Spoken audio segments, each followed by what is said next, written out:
Aquí tenemos un aljibe de los del campo de Cartagena, típico. Había tres tipos de aljibes. Estaba este, que es el de cúpula, el de cúpula de cañón y el de botella.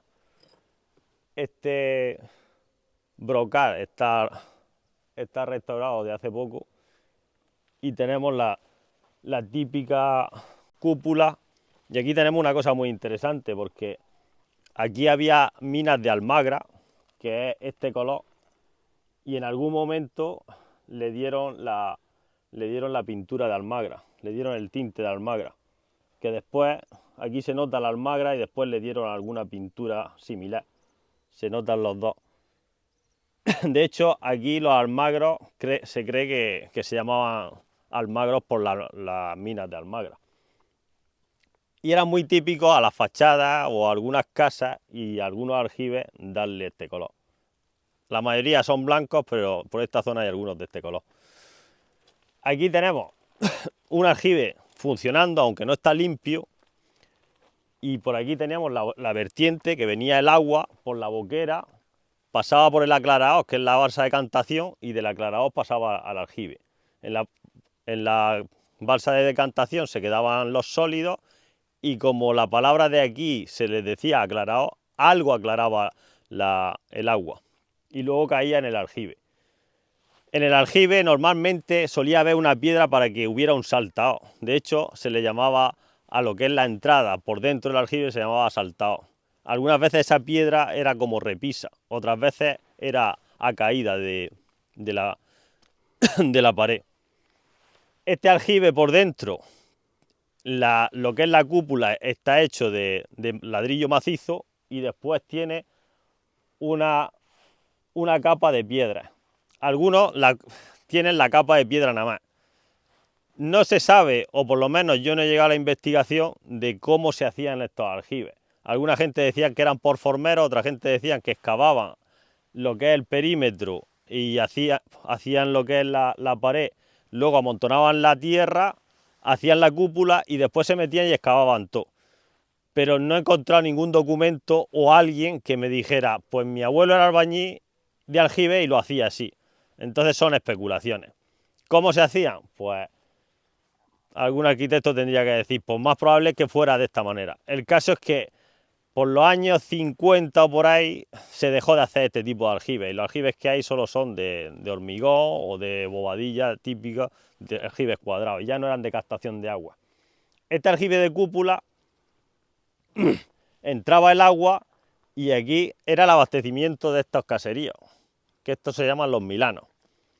Unos caseríos como estos, que se puede haber como 3 o 4 viviendas, posiblemente tengan algún otro aljibe. Hay un pozo arriba, bueno, allí se ve otro aljibe y ahí hay otro pozo, hay un pozo. Lo que ocurre en estas zonas es que los pozos no servían para beber a las personas, porque los pozos aquí son bastante salobres. Entonces los pozos se hacían para otras cosas, como darle de beber al ganado. Entonces los aljibes se utilizaban para el uso doméstico y el uso de las personas. Beber, asearse, lavar la ropa. De hecho, los aljibes normalmente tenían una pila, que era para lavar la ropa, tenían unos pilones, por si le echaban de beber al ganado. Aquí, por ejemplo, si había pozo, los pilones, que es el abrevadero del ganado, estarían en el pozo, porque no gastarían el agua del aljibe teniendo el pozo. Y dentro todavía conserva lo que es la viga, que parece de pino, normalmente era de olivera, y tiene una maroma con un nudo de golondrina trenzado y una garza. Le falta la garrucha. A esa siempre tenía. Yo recuerdo de pequeño, en los años 60, 70, cuando yo era pequeño, 80, cuando tú ibas a un aljibe, tenía todos sus componentes y tú podías abrir la puerta del aljibe, tirabas el cubo y sacabas agua fresca y bebías. De hecho, eso lo podías hacer de todos los aljibes. No había, bueno, nadie te decía nada. Hoy, con el expolio, pues se han llevado el cubo, se han llevado la maroma y se han llevado todo. De hecho, la mayoría de las piezas de partidores y piezas de aljibes que han podido ser sustraídas han terminado en jardines y han terminado en otros sitios que no es su sitio donde deberían estar. Pues bueno, el brocal por dentro tenía la viga, tenía la maroma y en la maroma colgando la garrucha. Y de la garrucha había otra maroma con un cubo. El cubo solía ser un cubo cincado y de ese cubo es donde se iba sacando el agua a mano tirándole a la garrucha. Ese era el procedimiento. Si era agua para las casas, pues la gente venía con sus cántaros y la iba llenando con el cubo. El procedimiento del agua cuando pasaba cuando venía de la boquera a la aclarado, algunas veces ahí había un partido. En este momento no está el partido. El partido, la función que tenía era quitar aguas primerizas. Las aguas primerizas vienen con mucho broza, con muchas ramas, y entonces el partido lo que hacía es que tú con un tablacho ponías el tablacho o al aljibe o ponías el tablacho al agua que se iba de desecho. Entonces el partido consistía en 3 piedras ranuradas donde tú ponías el tablacho en un lado o en otro, a darle agua al aljibe, a darle agua o quitarle agua al aljibe. De hecho, había una cultura, unos saberes que te decían los meses que podías recoger agua y los meses que no eran propicios para recoger agua. Los meses recogederos o los meses no recogederos. Y las aguas primerizas siempre se desechaban. Este viene directo. No sabemos si en algún momento hubo el partido y desapareció o es que nunca hubo. Si nunca hubo partido, lo posible probablemente es que este aljibe no fuera para recoger aguas para la gente.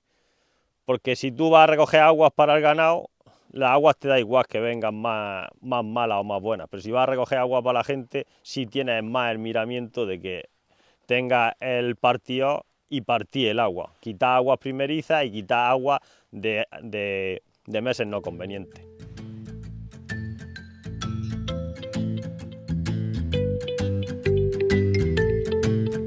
Y este es el aclarador. Y del aclarador al aljibe hay una acequia entubada, hay una acequia techada. Que esto es otro elemento que no solían tener mucho. Al aclarador, que es como un filtro.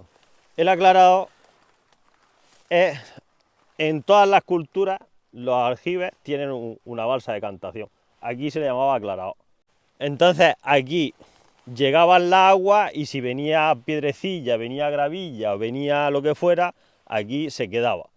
Y el agua pasaba más limpia. Por supuesto, siempre tendría algo de turbidez. Pero claro, no es lo mismo que entre directa que pase por el aclarado.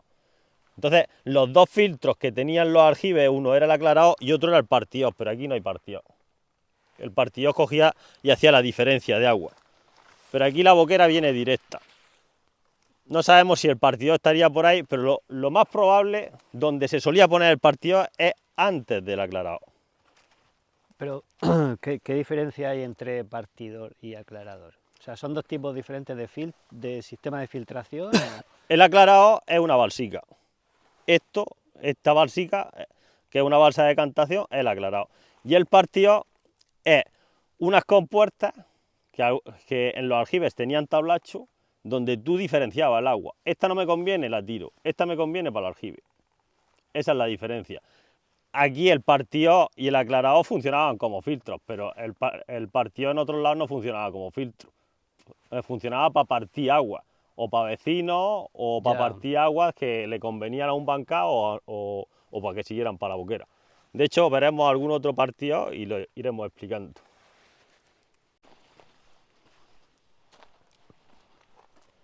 Es que no sabemos, porque a lo mejor el partido estaba ahí pegado a la carretera o al camino, que sería un camino de herradura de los que se decía antes, y al hacer la carretera se amplió, porque el partido es una cosa bastante pequeña, sobre todo los partidores de aljibe son algo bastante pequeño, son 3 piedras y por la incultura de los que pasaran, pues no lo respetaron, o simplemente no había partido y el aljibe, pues había otras maneras de curar el agua y servía para las casas, o simplemente hay otro aljibe por ahí que era el de las casas y este era más bien para ganado o usos secundarios como el aseo o fregar los platos o lavar la ropa.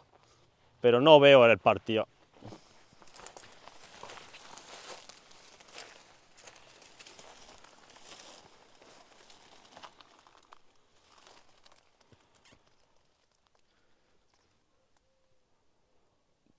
podemos subir a aquel aljibe, a lo mejor aquel sí tiene, pero ocurre lo mismo, que está tan pegado. La carretera esta en un momento cuando fue camino, por la cuneta del camino, lo que ahora son cunetas, antes sería la boquera. Y la boquera iba recogiendo agua del camino y agua de vertientes al lado de las lomas, de todas las lomas que por las que va el camino. Entonces esta boquera estaba alimentando dos aljibes y posiblemente alimentaría bancales y alimentaría otras cosas. Pero claro, eso era a base de partir las aguas con partidores, pero no los veo.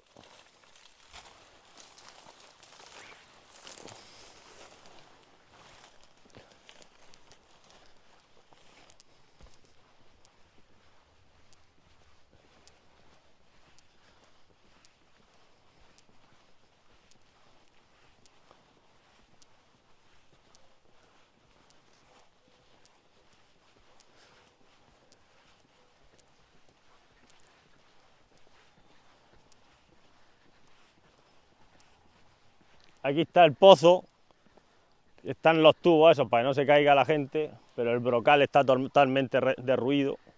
Los brocales de los pozos eran abiertos a cielo, no eran como los brocales de los aljibes. Y lo que explicaba un poco, porque quede grabado, el secano que aquí hubo, yo lo interpreto que fue un secano mucho más avanzado que el que, por ejemplo, nos describe la RAE, que la RAE dice que el secano es tierra de la voz que se alimentaba de agua llovediza. Pero claro, aquí el agua llovediza era para la tierra de la voz, para los aljibes y para la vida misma. Entonces eso hizo una cultura hídrica, que yo llamo la cultura hídrica del secano, tan importante que era mucho más elevado. El hacer la captación de agua hacia los aljibes y hacia los bancales, creando temperos, hacía que se potenciara mucho más toda esa tierra de la voz y viviera en la tierra, en lo que es el terreno. Porque tenemos que tener en cuenta que en estas zonas, si no tenías un aljibe, no podías vivir. No era compatible. Tú aquí, sin agua, no puedes vivir más de 2 o 3 días. Entonces, claro, porque no hay ningún río ni riachuelo. Aquí no hay ríos, las ramblas, si tienen algún rezumado de agua, suele ser salobre y las fuentes están muy lejos. Por aquí hay una fuente ahí pegada a Carrascoy, pero claro, de aquí a donde está la fuente, por caminos y senderos, por ejemplo, los que vivieran en estos caseríos, tiene 8 o 9 kilómetros, no vas a estar haciendo todos los días con 2 cántaros o con una mula todos esos kilómetros. Inviable. Entonces, y que no es las 4 fuentes que puede haber distribuidas por todo el campo de Cartagena para la masa humana que aquí había. De hecho, en la zona de Fuente Álamo, en 1920, que es un momento puro de secano, había 11.000 personas. Y 11.000 personas que no es como hoy, que las 18.000 personas de Fuente Álamo están casi en Fuente Álamo. Estaban distribuidas por caseríos.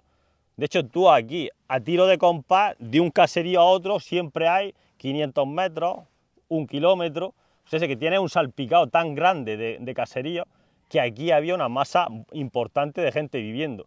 Y no podían vivir peleándose por las 4 fuentes que hubiera. Y los pozos, como te digo, aquí son salobres. A lo mejor te vas más abajo y los pozos pueden tener algo de dulcificación. De hecho, de las cuevas hacia abajo, estamos hablando de la Aljorra, la Palma y todo eso, había aceñas, y algunas aceñas eran tan dulces que hacían huertas. Pero estamos hablando allí, aquí no hay ceñas, no había ese recurso hídrico. Aquí era o aljibe o pozo salobre. El pozo salobre lo podías utilizar para el ganado y poco más, porque con el pozo salobre no puedes hacer huerta y no puedes beber, puedes bañarte, puedes lavar los platos. Entonces era un recurso, el pozo era un recurso, pero no era un recurso, no era lo imprescindible para vivir. El aljibe, de hecho yo catalogo las 2 piezas fundamentales de la cultura hídrica del secano y la infraestructura hídrica del secano, el aljibe y los temperos, que hablaremos sobre los temperos, que era un fenómeno que se da en la tierra, que era muy importante, tanto para este tipo de secano como para cualquier secano.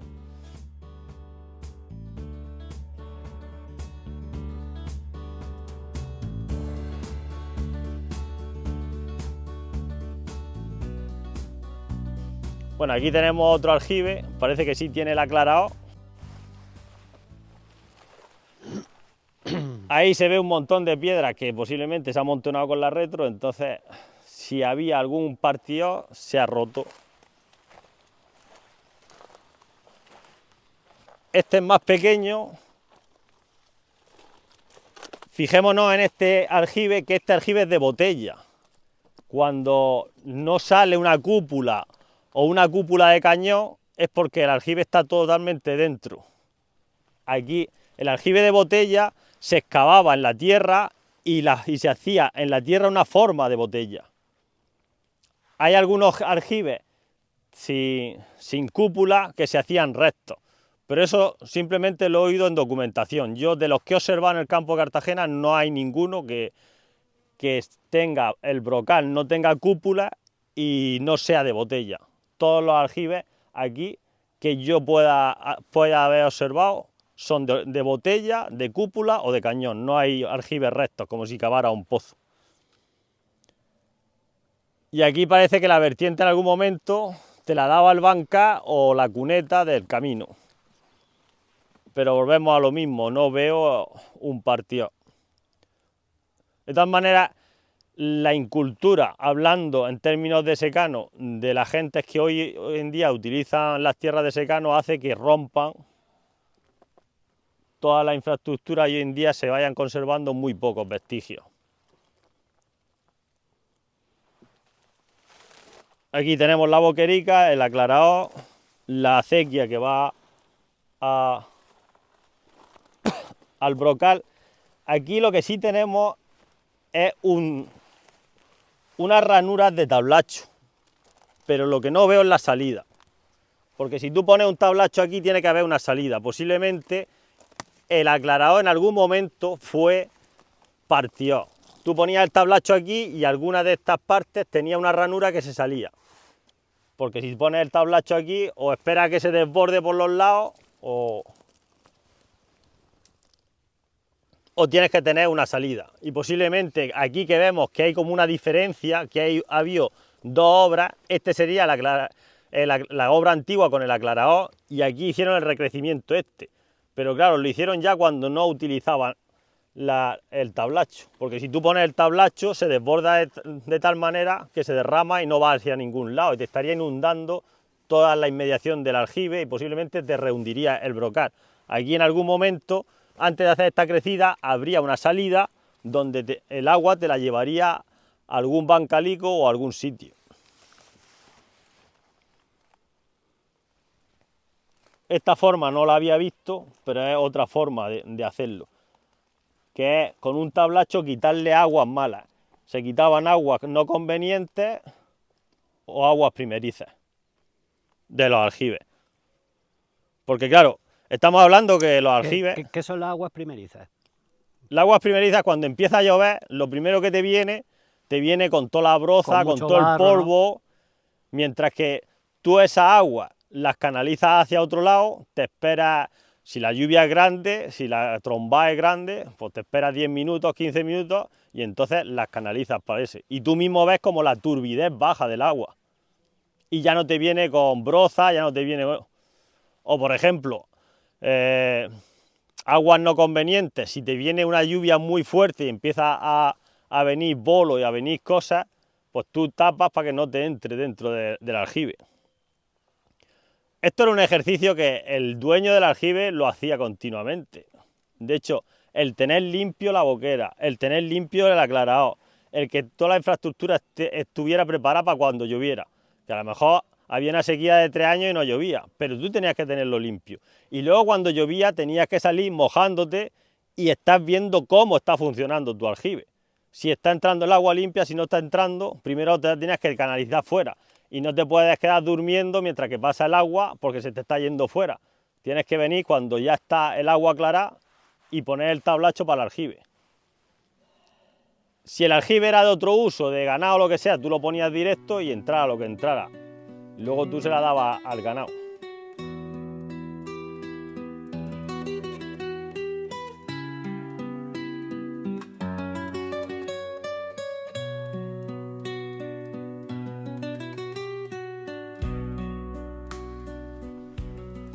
Posiblemente estas casas tengan algún otro aljibe. Pues estamos hablando que ahí hay 2 casas, aquí hay 3 o 4 y tenemos solo 2 aljibes. Para 6 familias, que posiblemente habría alguna más, y estamos hablando que las familias antes eran de 7 o 8 miembros, estamos hablando que 2 aljibes eran muy pocos. Posiblemente por ahí había alguno, o donde están los cebaderos esos, algunos derribaron.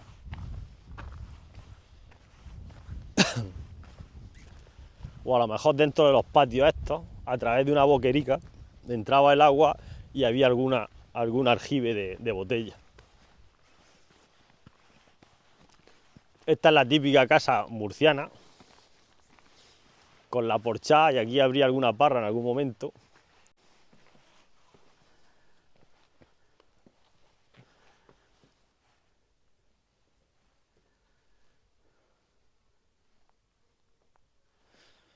Y este también es muy del Levante, muy Sí. murciano. Sí, sí. Los polletes. Para sentarte. Esto, Anda que no se está a gusto. las tardecicas de sol, aquí tomándote algo. Buah. Bueno, aquí también puedo explicar una cosa por qué yo interpreto de que esta zona no era menos próspera que alguna otra. Porque si aquí vemos, tenemos una casa que está hecha en la misma ortodoxia que se hacía toda la casa levantina. Tú tenías una puerta central y tenías 2 habitaciones a los lados. Luego, a través de un pasillo, llegabas a otra sala donde en un lado estaba la cocina y en el otro lado había la entrada al patio o directamente la entrada al patio.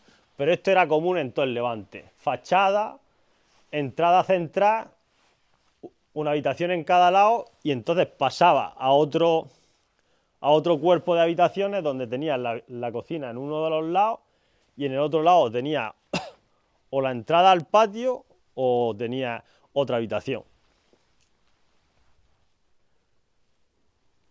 Bueno, aquí tenemos lo que se llama la ampliación esa, que en los pueblos de mi padre le llamaban las camaricas. Aquí no sé en esta zona cómo le llamaban, pero lo normal es esa casa, que no tiene la ampliación esa.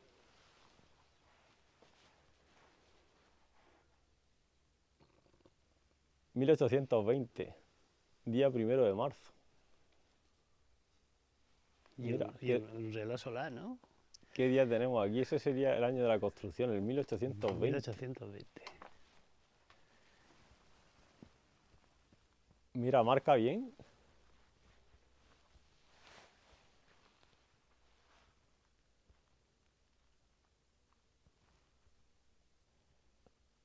Marca las 10:30, puede ser, ¿no?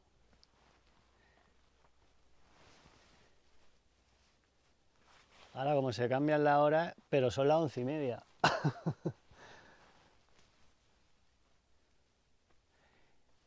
Está la sombra sí, entre el 10 y el 11. 7, las 8, las 9. Claro, y solo, Sí. solo marca las horas solares. Claro, arriba no tiene. Sí marca bien. Eso está guapo. Ahora tenemos la hora adelantada. Eso te lo... O sea, en 1820 era las 10:30. Día 1 de marzo. Eso se ve... Posiblemente es cuando hicieron la casa, porque no creo que sea cuando hicieron el reloj, porque el reloj es menos importante que la casa.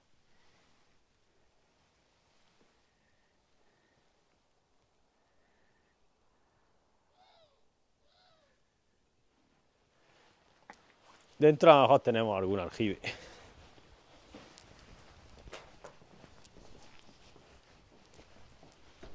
¿Ves lo que te digo?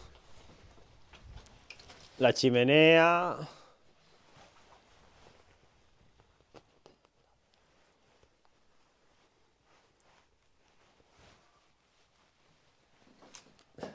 Una hornacina allí. Mira aquí la despensa. No me acuerdo cómo se llamaban las cosas estas que estaban encastradas. Y aquí tenían un cuarto trastero. Y la puerta para el patio. Mira, aquí el techo está... El techo está regular, nada más. Está un poco regular, ¿eh? Está regulero. Ya, un clavo de la antigua. Me ha llevado un tesoro. Este posiblemente está hecho a forja. Este está hecho a herrero. La alcayata esta. No, esas sí son industriales. Pero esta está hecha a forja.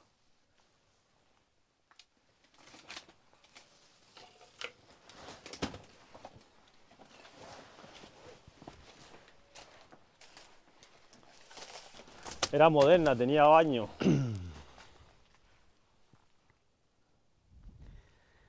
Es Sí, que ahí hay un foco de esos de los alargados.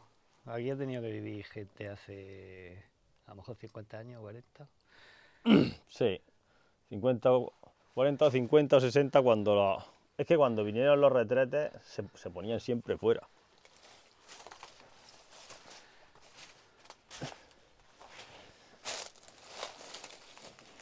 Y un columpio de esos de rueda. El almendro está que se cae.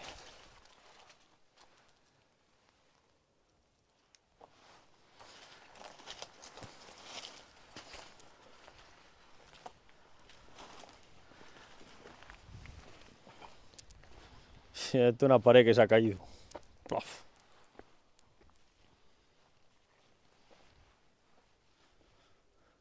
Pues no veo más aljibes.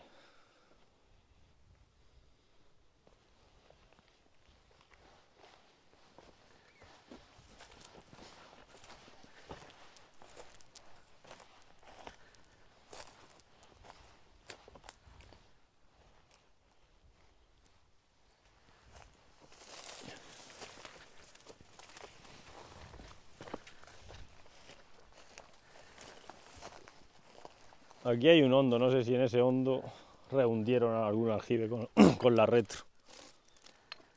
Es muy extraño ese hondo. Si no hubo un aljibe ahí, poco le faltará.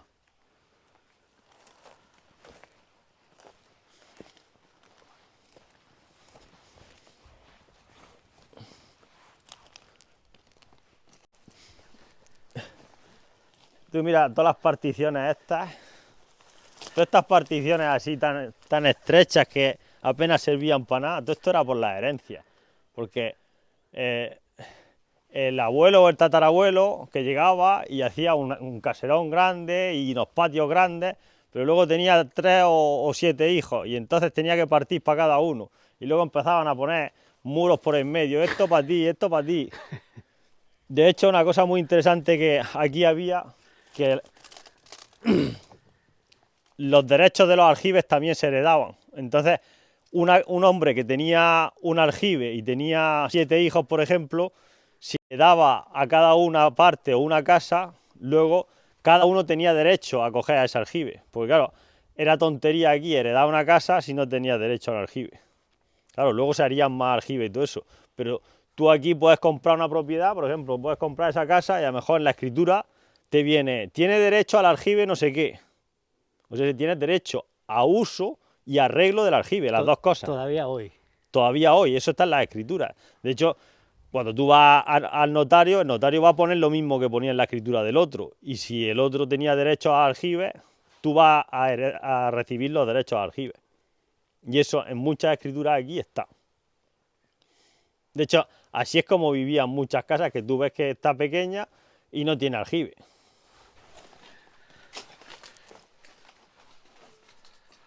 Hostia, se ha caído la colaña y se ha quedado encima de la puerta. Sí. No la abre. Menuda imagen.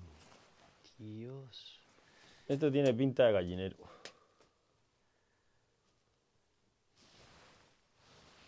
Sí, esto tiene pinta de gallinero. Esto era un gallinero, mira por dónde salían las gallinas. Hay una salida aquí y otra ahí.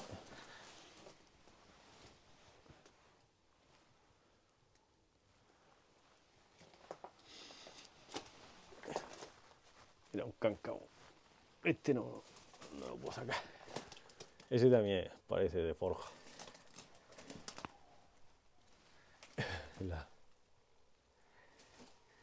¿Eso que era para colgar una herramienta o...? Las alcayatas antiguas.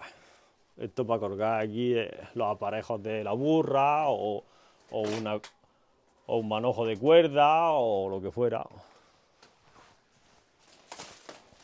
o para colgar una gavilla, que posiblemente cuelga la gavilla aquí y la cabra está comiendo, no está pisoteando. Que aquí tenemos la gavilla que se caería.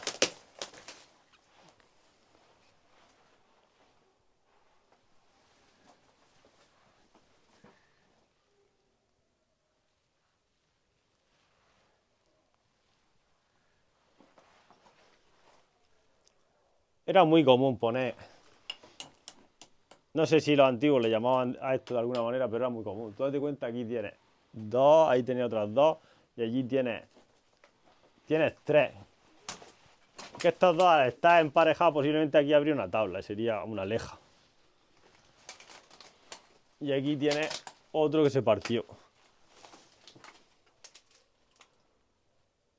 Era la forma de colgar cosas en las paredes.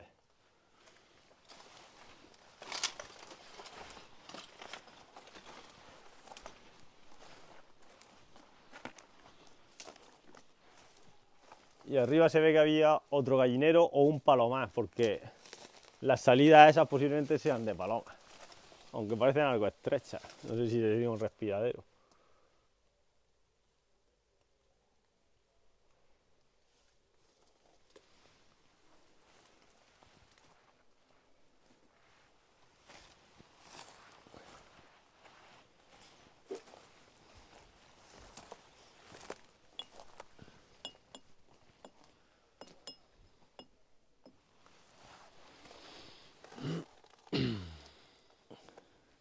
Aquí parece que hubo un abrevadero o un comedero. Esta fila de piedras, ahí posiblemente había algún lecho de cemento o de cal, de mortero de cal, y ahí echarían el grano o la paja o lo que fuera.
Voy por la zona ahí de las cuevas.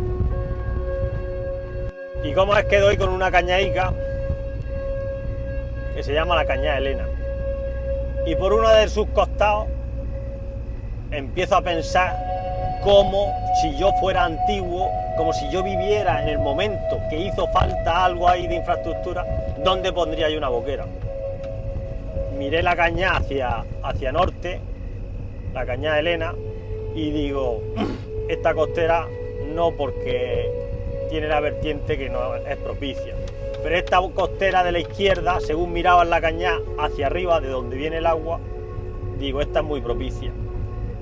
Voy allí y empiezo a ver el inicio de una boquera. No había partido final, pero había el inicio de una boquera. Empiezo a caminar la boquera y empiezo a tener una conexión.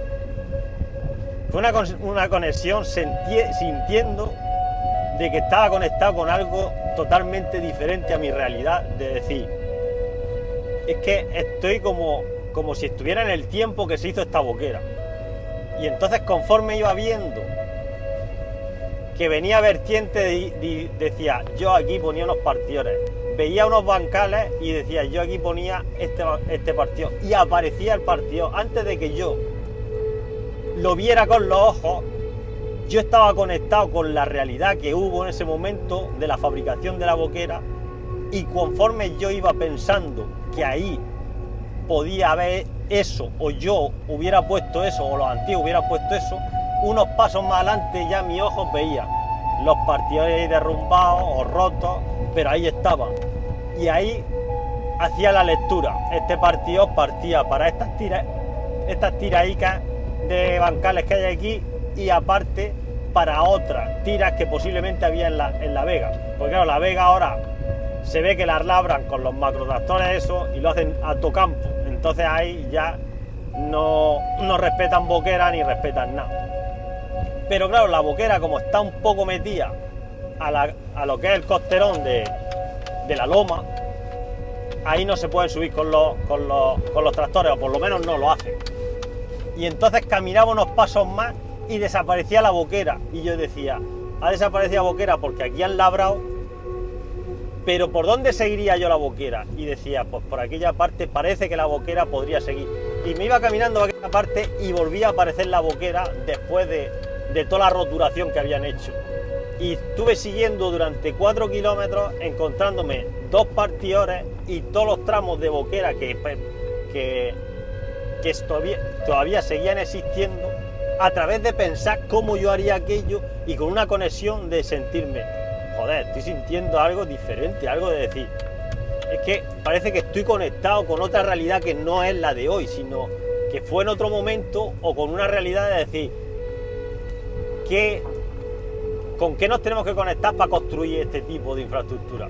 Y fue muy bonito, fue decir, joder, qué experiencia he vivido. Es que voy por la boquera, conectado con la boquera, con sus constructores, con sus ideólogos, con su historia, y yo soy el intérprete que está recibiendo y viendo todo en tiempo real de hoy para lo que ocurrió hace posiblemente 60, 100 o 120 años, cuando hicieran la boquera esa. Y me encantó vivir eso. Y quiero volver a experimentarlo, porque hay muchas tierras que experimentar. Hay una boquera en el Campillo que la tengo en la mente, lo que pasa es que eso, hasta que no ponga muchas cosas en los escritos, no quiero seguir a más investigar, porque se me quedan muchas más cosas flotantes en la cabeza, se me olvida, y tengo que estar apuntando, iría a este sitio, iría al otro. De hecho tengo una guía de campo que voy apuntando ciertas cosas. Pero fue una conexión total con lo que se hizo. Sí, tuviste un momento de intimidad con el alma del lugar. Sí.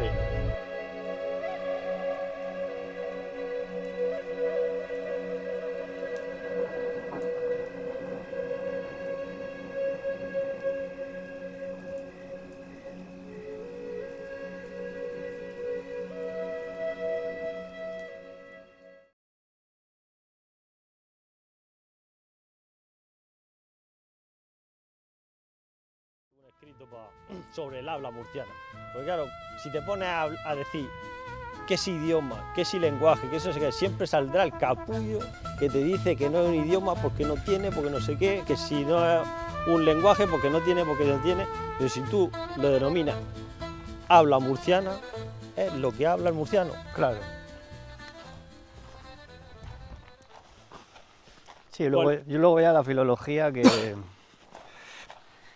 Es como hizo... que determine lo que sea, pero sí. Es como el habla murciana existe, indudablemente. Es un poco hacer lo que hizo María Molinés. María Molinés, había muchos términos que no estaban en la Real Academia. Entonces ella hizo un diccionario y le llamó Diccionario del Uso del Español.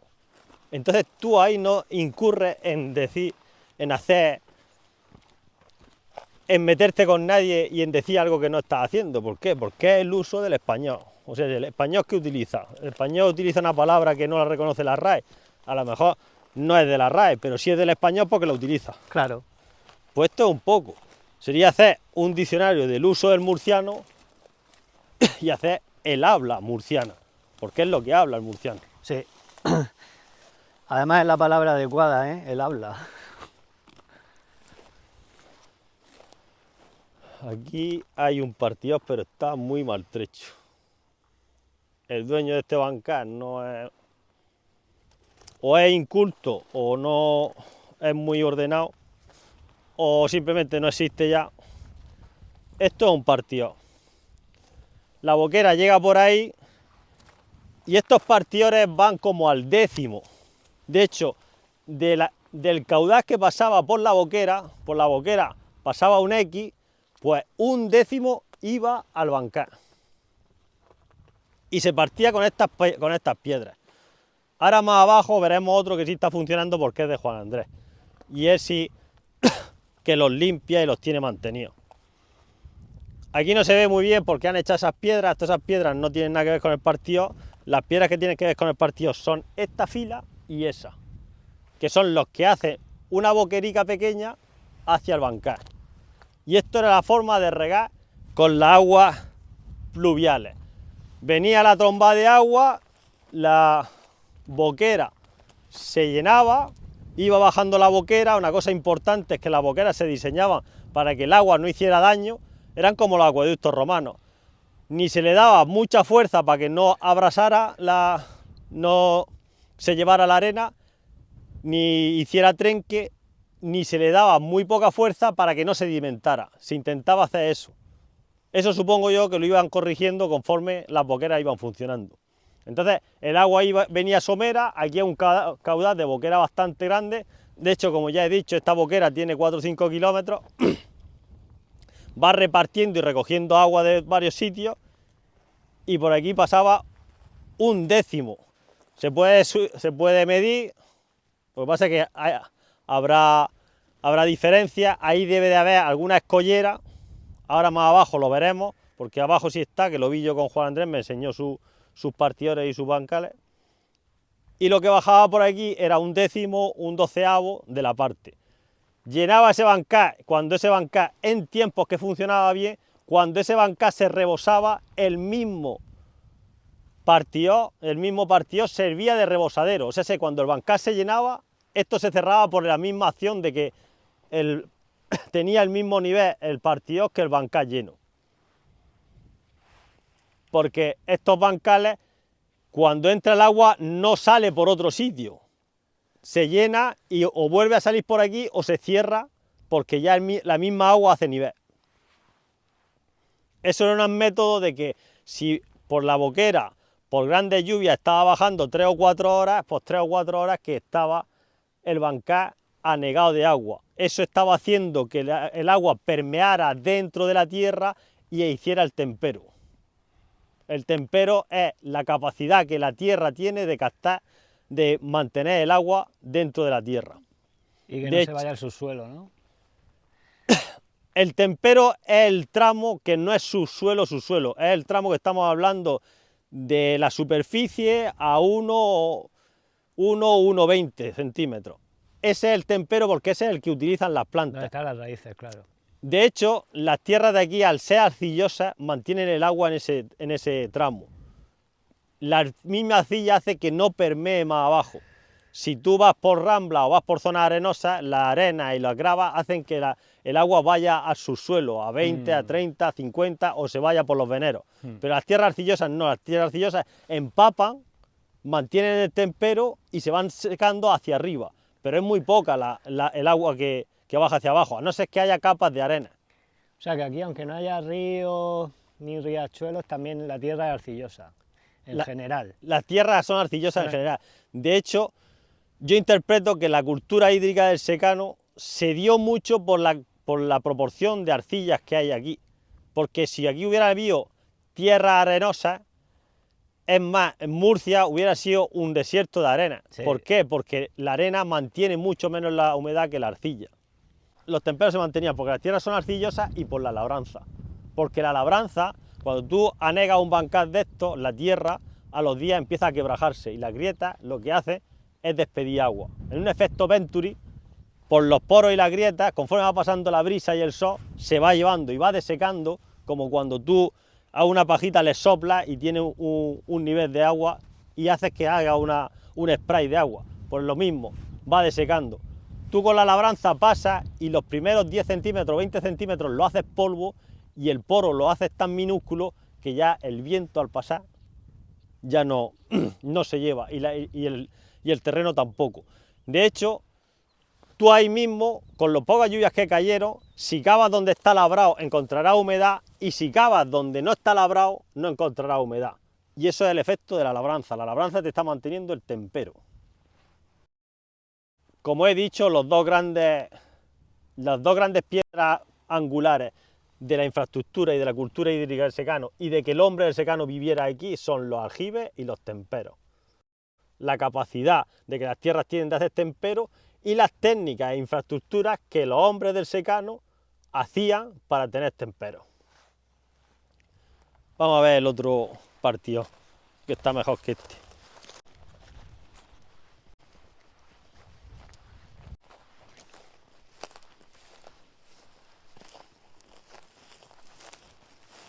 Mira, aquí tenemos el partido que se ve mejor. Este es de obra, el otro eran piedras puestas y este es de obra. Aquí tenemos, ponte un poco ahí y lo voy explicando.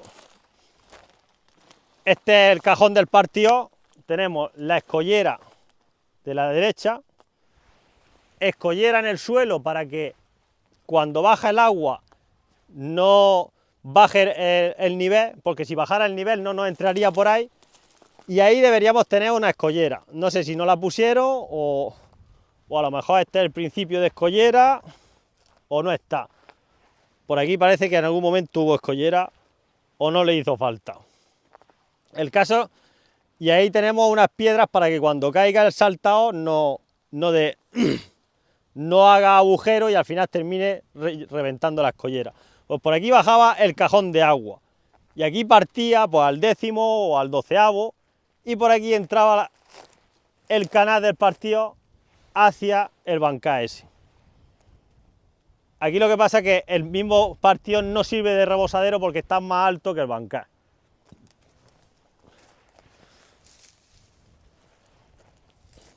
Tenemos un murete ahí de obra, una escollera aquí que empieza desde aquí y sigue hasta ahí. La canal de partidos por ahí y la escollera.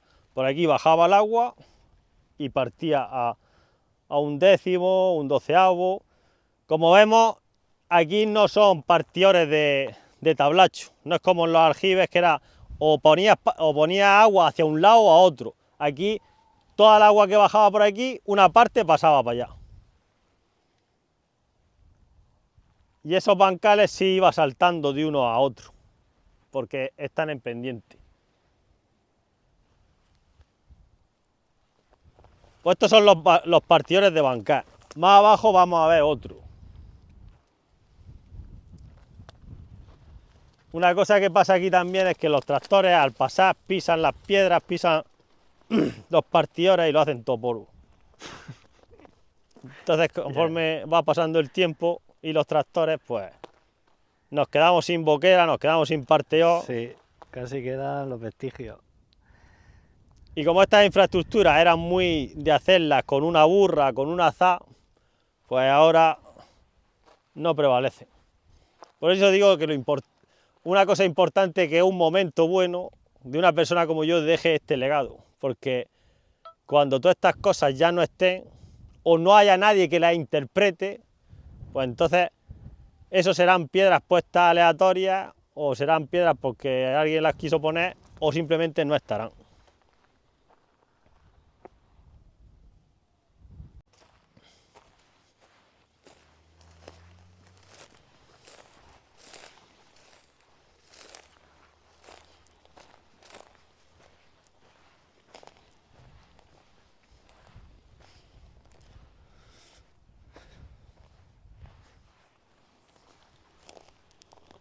Todo esto los antiguos pues lo tenían limpio.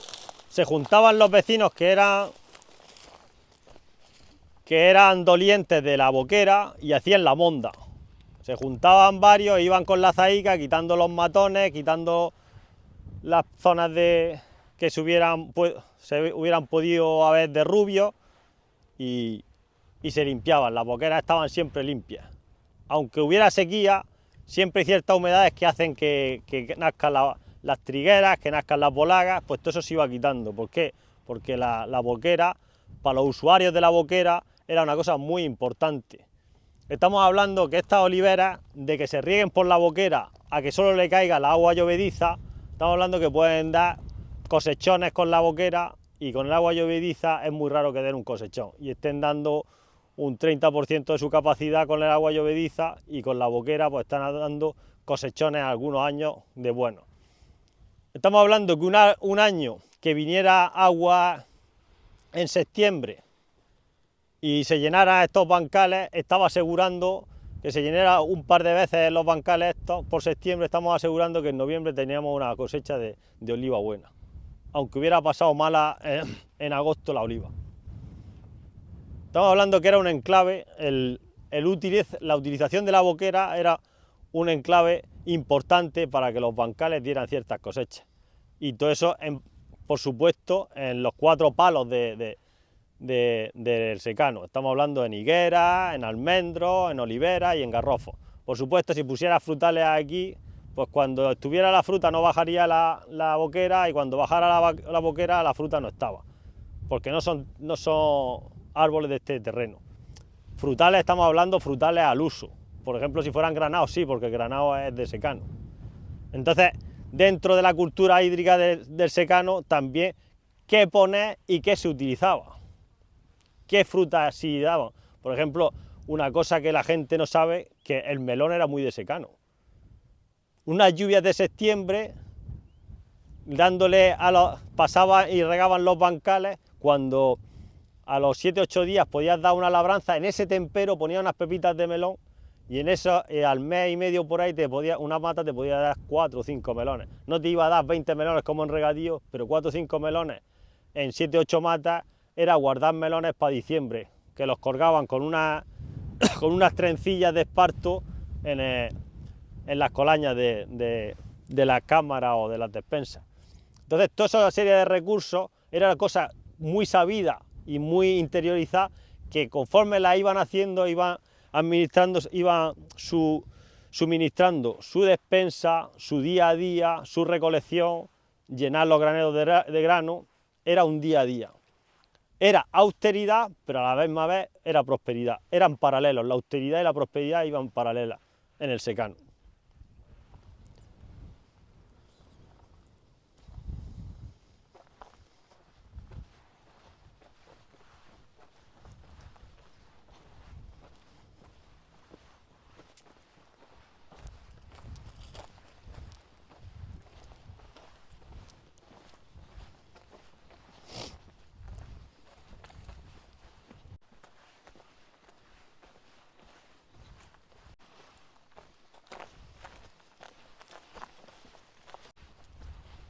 Mira, aquí tenemos todos los elementos. Mira, aquí el tractor ha subido con el arao, ha expulsado el arao y aquí ha tirado toda la mierda, anegando uno de los costerones de la boquera.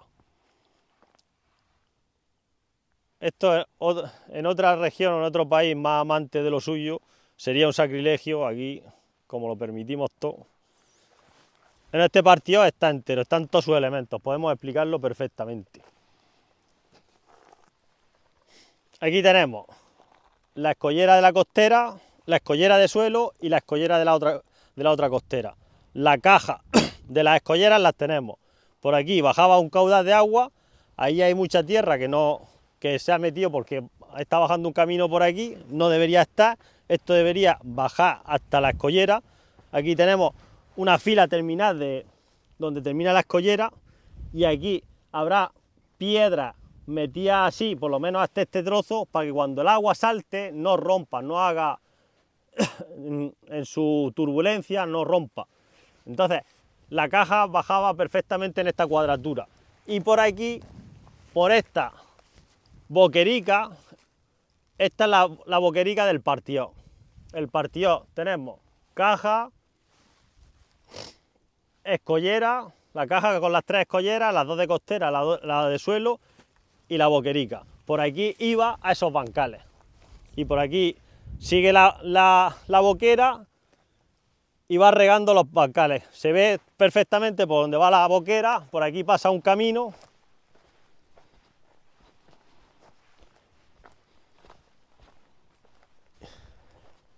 y aquí tenemos 2 partidores tenemos otro partido y uno lo acaban de romper.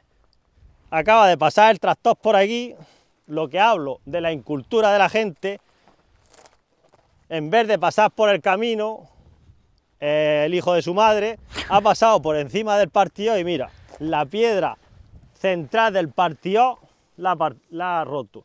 Porque este partido lo que hacía, el agua que ya habían partido allí, partía a mitades, mitad para ese bancal y mitad para aquel bancal. Por aquí llegaba este bancal y por ahí iba aquel otro bancal.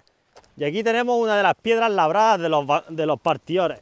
Esta piedra tenía que estar así, pero mirad donde el cabronico del tractorista ha pasado por aquí, que esto es lo que yo llamo la incultura del secano. Porque este tipo, aparte de poder ver, observar, aunque no sepas para qué utilizar esto, ¿por qué lo pisas? Es tuyo. Porque esto no será el dueño. El dueño habrá mandado a un tractorista y el tractorista será un tipo al uso que no sabemos ni de dónde ha venido ni qué cultura tiene y ha venido y ha pisado. Teniendo el camino por ahí, te echas por las piedras. Aunque fuera un montón de piedras, ¿para qué rompes el tractor? Es que le va a gustar a tu jefe que rompa el tractor. Rompes el tractor, lamiendo aquí las ruedas y haciéndolo topolvo y rompes el partido. Pues bien, el agua venía aquí y este partido era partido de bancar partiendo a mitades, mientras que aquel partía a un décimo, a un doceavo, porque claro, la boquera aquella llevaba mucho caudal, allí nos partía, y aquí de la partición aquella nos partía a mitades. Por aquí iba una mitad y por aquí otra. Esta, por esta línea de piedra, haciendo esta boquerica, iba a este bancar, y esa, por esta boquera, si nos damos cuenta, lo que pasa es que aquí lo han transformado mucho los tractores, pues si os dais cuenta, aquí están todas las pisadas de los tractores, y aquí las expulsan las gradas y llenan todo esto de mierda. Por aquí iba la boquera, y si nos damos cuenta, toda esta hondura iba a la boquera a ese bancal. Ese partido partía para dos bancales, ese bancal y este bancal.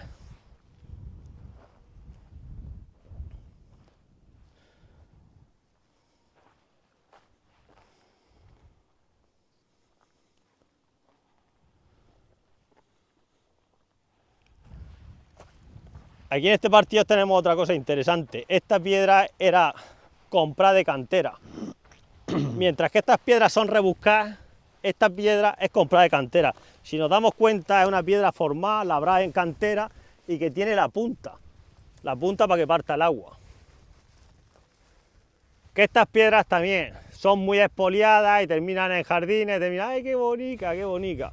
Y la has quitado de una historia enorme, de una historia fascinante, la has quitado de su contexto. Tú quitas esta piedra de aquí y es como si sacas un hueso de la arqueología y lo sacas del contexto. Ya, una vez que la has sacado de ahí, ningún arqueólogo te va a reconocer que eso sirve para nada. Pues esto es exactamente lo mismo. Esta piedra de partidos tú la sacas de aquí y algún entendido como yo puede decir, es una piedra de partidos, pero ¿dónde estaba? Aquí está en su contexto. ¿Por qué? Porque está funcionando. De hecho, este partido sigue funcionando. Aunque nos faltaría que no hubiera tractoristas hijo puta, que las cosas siguieran como está, pues si tú necesitas pasar por el camino, pasa por el camino, no pases por aquí. Si necesitas labrar, entra por ahí, no pases por aquí, por encima. Es que tiene lógica que... Es que me cabré, me indigna, es que tiene lógica que el tractor se pase por aquí encima. Teniendo el camino ahí. Ya, sí es verdad. Aunque no sepas lo que es. Aunque no sepas lo que es, pero tiene el camino ahí. Aparte, no sabes lo que es, pero esto está hecho por algo. Esto es una cosa anormal. Aunque tú no entiendes, pero tú tienes que ver que esto es una anomalía. Esto no lo hace la naturaleza, ni lo hacen los conejos, hacen esto.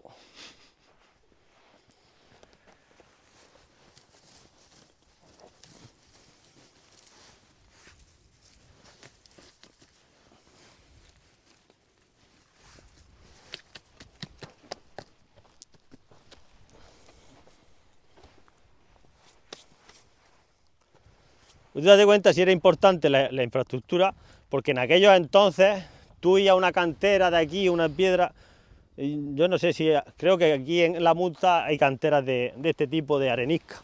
Mira, esto es otra piedra de cantera. Pero esto será...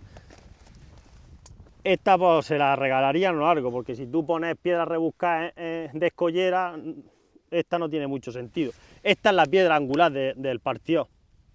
Entonces tú ir con tu burro para traerte la piedra esta a la esa y comprarla, porque tú tendrías que pagarlo, tú tenías una relevancia, tú tenías una importancia, tú le estabas dando una importancia a lo que estabas haciendo. Porque claro, tú aquí podías buscar una piedra plana de por aquí y ponerla, pero claro, tú aquí estabas asegurando un estatus de decir, le doy importancia a mis bancales, le doy importancia a esto. De hecho, estas piedras en aquel entonces no se robaban. Tú date cuenta que los otros partidores que tenemos no tenían piedra central angular, como esta. Eran simplemente piedras rebuscadas. Tú te hacías tus bancales y pedías a la boquera que te dieran permiso para hacer un partido y tú buscabas piedras planas, mira, buscas piedras planas y haces partido. Aquí buscas una más plana, o si no encuentras una más plana, pues le das más anchura a esta y pones una piedra más vasta aquí. Pero esta piedra es de cantera. Mira donde tiene el labrado y mira por aquí, por este lado, donde tiene el labrado. Todo esto es cincelado. Mira aquí donde está el cincelado. Que estas piedras costaban un tiempo hacerlas. Porque esto es cincelado, esto no es cortado con máquina.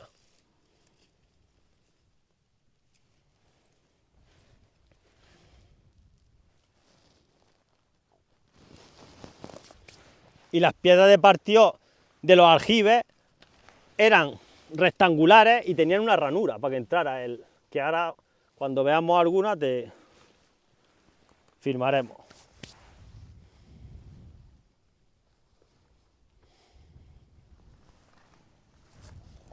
Esto es para decírselo del tractor. No tienes por dónde no tienes por dónde echar, hijo puta. Tienes que echar por encima del partido, cabrón.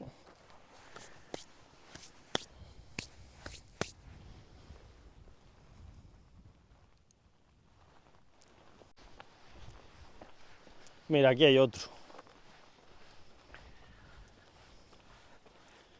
Mira, ¿ves? Este está sin cuidar. Todo esto está negado. Aquí llega el agua y se va para allá y no entra. Estos otros mantenimientos que tienes que hacer. Cuando llegas con la azada, lames toda esa hierba y despejas esto. ¿Hasta dónde tienes que poner la profundidad? Pues hasta donde está la escollera. Aquí tienes la escollera. Escollera de costera, escollera de suelo y la otra escollera.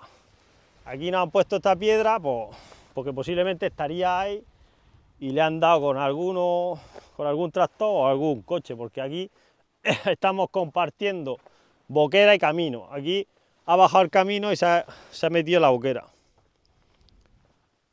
Y aquí tenemos el otro partido. Lo que pasa es que está, pues eso, anegado por un lado, sin mantener.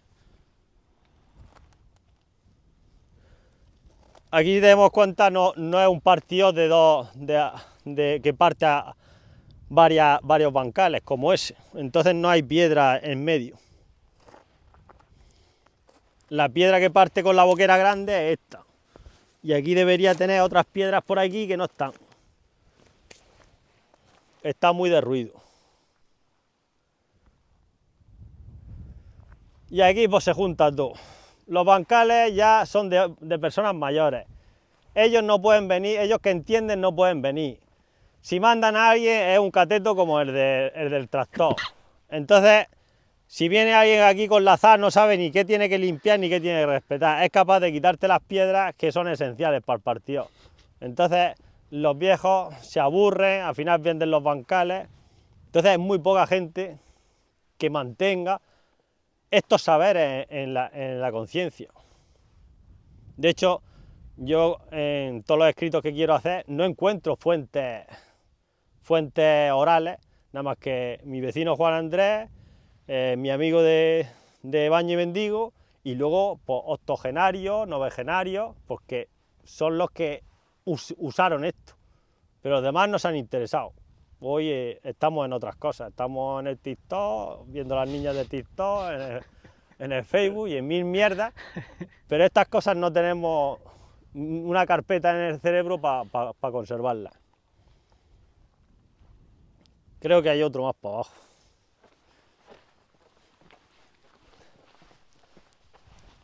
Estos son los partidores de bancar.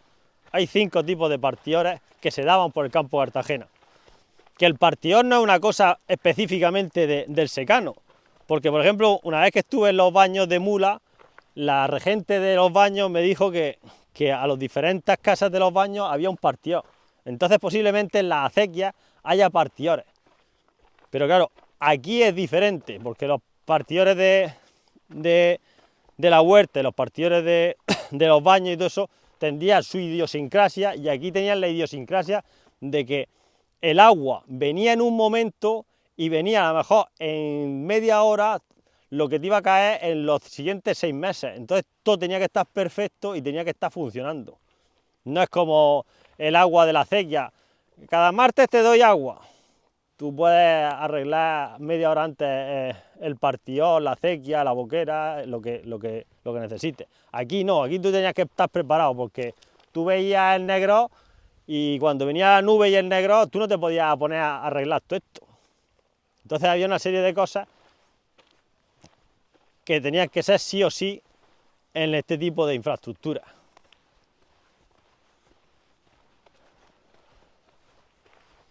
La boquera sigue para allá, pero ahí hicieron todo ese bancalón, el bancalón lo ha roto todo y ya no sabemos ni por dónde sigue la boquera. Ah, sí, mira, este partido. Aquí era un partido de boquera. Una parte iba para aquella boquera y otra parte se iba para allá y otra parte iba para esta boquera. Aquí tenemos un macro partido con respecto a los que hemos visto antes. Date cuenta como el agua venía por ahí, partía una parte aquí, otra parte ahí y otra parte para allá. Este partido partía a 3.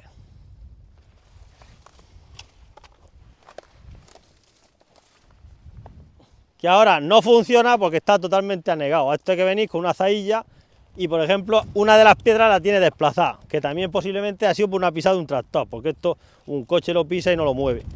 Esta piedra tendría que estar desplazada hacia aquí, que está muy fuerte ya. Tienes que ponerla aquí, para que tenga esta anchura por aquí y esa anchura por ahí.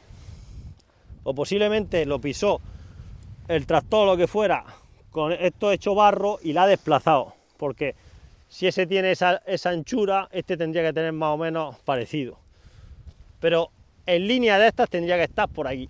Esta piedra está desplazada. Este partido partía a 3. Sigue la boquera ancha por ahí y por ahí parte a 2 boqueras, que por ahí regaría otros bancales. Posiblemente esas tiras de bancal se regarían por ahí. Aquí en esta cañada tenemos 2 fenómenos. La cañada en algunos tramos se regaba por saltadores, que los saltadores son las pedrizas que van saltando de bancada a bancada, y por las boqueras. Tenía 2 aportes de agua pluviales. Tú date cuenta si va dando tela el secano. Sí. Cuando la gente llega aquí y no ve nada más que terruños, tormos. Mira dónde empieza a definir para que el agua no salte para allá. Con todo y con eso, estas piedras de aquí son un aliviadero. ¿Por qué? El agua de la boquera bajaba y llevaba este nivel, se baja para allá. Si sube de nivel, salta por aquí y se va a la cañada. Eso quiere decir que es un aliviadero. ¿Qué pasa con el aliviadero? Hace que la cañada no suba mucho de caudal, porque como he dicho ya, las boqueras siempre tenían una cantidad X de agua para que no abrasara el lecho de la boquera ni sedimentara. Entonces muchas veces tenía aliviaderos de estos. Cuando estaba cerca de una cañada, ahí tienes la cañada, el agua va por aquí, va somera, va tranquila, sube, salta y alivia la boquera, para que no se lleve más agua de la que necesita. Si por aquí bajaba un X, yo que sé, imagínate tantos litros por segundo, pues si sube, esos litros de más se suben por ahí y la boquera sigue con los mismos litros. Esto de aquí es un aliviadero. Es otro de los puntos que quiero escribir en la infraestructura hídrica del secano, los aliviaderos de la boquera. Es que son tantos puntos, que hasta que no los ves no te vas dando cuenta. He leído algo sobre los autores griegos que escribieron sobre los aljibes. Y hay muchas cosas que coinciden con lo griego, con los griegos, los romanos. Yo no creo que no eran grandes ingenieros, pero claro, cuando hacían una boquera, a boquera ya usada, entonces después pasaría, aquí ha hecho trenque, pues tenemos que suavizar. Aquí ha dejado tierra, pues tenemos que hacer de otra cosa. Entonces iban como apañando la boquera sobre sí. Entonces con el uso de muchos años la boquera se quedaba perfecta. Aquí en algún momento vieron que había mucho caudal para allá y allí no tenían tantos bancales, pues hicieron un aliviadero. Aquí seguía por la cañada y ahí pues seguía por otros bancales. Entonces iban calculando que también las boqueras irían mucho al uso, porque si algún vecino salía por ahí y alguna loma la hacía bancar, entonces necesitaba más caudal. Entonces a lo mejor necesitaban darle más altura a esto o necesitaban otra cosa. Entonces yo interpreto que la infraestructura esta iba en continuo cambio. Era más el saber y la cultura de lo que tenían que hacer que lo que estaba hecho en sí. Nos ha quedado lo que nos ha quedado. Pero si hoy tuviéramos que volver a utilizarlo, estaríamos en continuo funcionamiento. También están los saltadores. Esos son pedrizas saltadoras. Los saltadores era para que el agua saltara de un bancal a otro y no hiciera daño ni en la mota ni en ninguno de los bancales. Entonces, si te das cuenta, esas pedrizas, el agua pasaba por encima, pero no... O sea, que suaviza la corriente. Hace que la corriente no rompa el bancal y siga habiendo las terrazas. Había esa modalidad que es enteramente toda la pedriza saltado y hay otros saltadores que está localizada en un sitio. Y era una tecnología que cuando tú veías una cañada, si la cañada en un bancal tenía el saltador en la derecha, el siguiente saltador por el bancal de abajo estaba en la izquierda. Derecha, izquierda, derecha, izquierda. ¿Por qué hacían esto? Porque al saltar de un bancal en otro tenía que recorrer todo el bancal para saltar en el otro tramo. Y entonces hacía efecto meandro. Si de un bancal salto por la derecha, en el bancal siguiente salto por la izquierda. Y entonces el agua va haciendo así. ¿Qué conseguían con el efecto meandro? Que el agua estuviera más tiempo en el bancal. Es puramente tecnología del secano. Sí. Vamos, porque seguramente los hombres del secano de aquí no habían visto un meandro en su vida, pero sí sabían que eso ocurría así. Claro, de observar cómo se mueve el agua. Claro, los hombres del secano, su fiesta mayor era salir en las lluvias. De hecho, yo con mi padre salíamos con el patro a ver lo que hacía las lluvias, mientras llovía y después, ese tiempo que ha terminado la lluvia, esa hora y media, 2 horas después, ves cómo el agua está bajando y lo que está haciendo. Esas son lecciones que no te da nadie, porque viendo lo que hace el agua, luego tú antecedes a las siguientes lluvias cómo tú vas a disponer las cosas.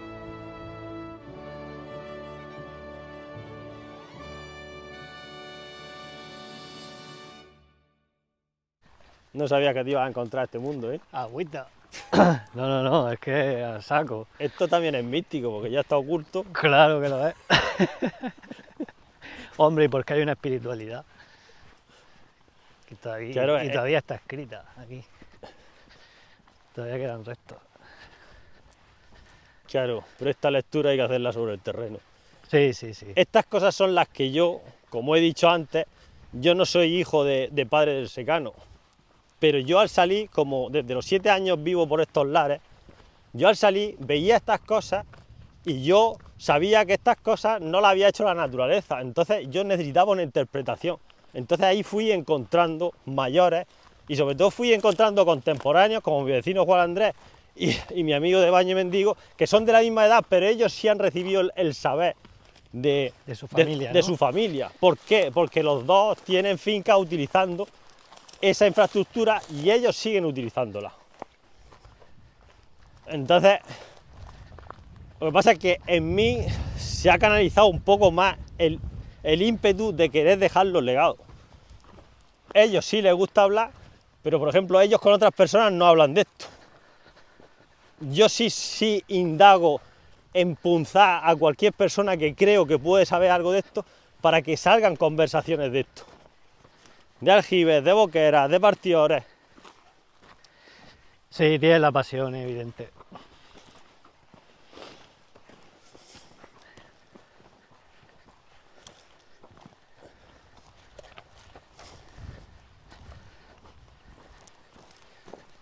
Aparte que creo que este es el momento. Si no se hace ahora, ya después quien venga tiene que hacer investigación pura. No puede coger legado oral y escribirlo. Ya no puede haber legado oral. Es probable, sí. Porque cuando pasen por aquí 20 años, yo no estaré interesado y estamos todos moribundos o muertos, y ya lo que venga tiene que hacer investigación. Ve esas piedras de ahí, ¿esto para qué era?